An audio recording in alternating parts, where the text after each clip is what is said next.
Welcome! In this video tutorial, we're going to go through how to convert Excel to Google Sheets in a quick and easy way.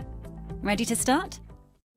To convert an Excel file to a Google Sheets document, open your Google Drive first. Then find the button New in the upper left corner and choose Google Sheets. A new Google Sheets document opens, so go to File, select Import, and you'll see a window with several options to import a file.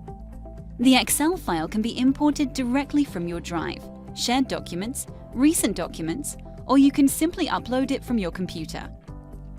We'll go for the option Upload, where we can directly drag and drop the file we want to import or browse the computer using this blue button.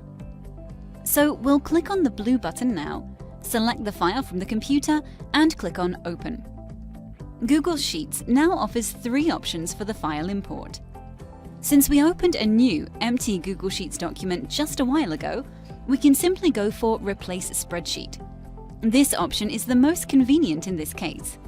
Now click on Import Data, and that's it. The data now shows in the Google Sheets document, and as you can see, the feature Filter is still there, so it's been transferred from the Excel file automatically. It's important to remember the following couple of things though. Some features and settings can change with the conversion. Excel is more advanced than Google Sheets in terms of formatting spreadsheets, so it offers more options which might not work in the latter. Also, bear in mind that macros don't work in tables imported from Excel to Google Sheets, and some functions supported by Excel but not yet supported by Google Sheets might get lost in the conversion.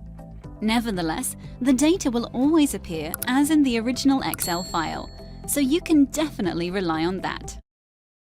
Thanks for watching, and I'll see you in the next video.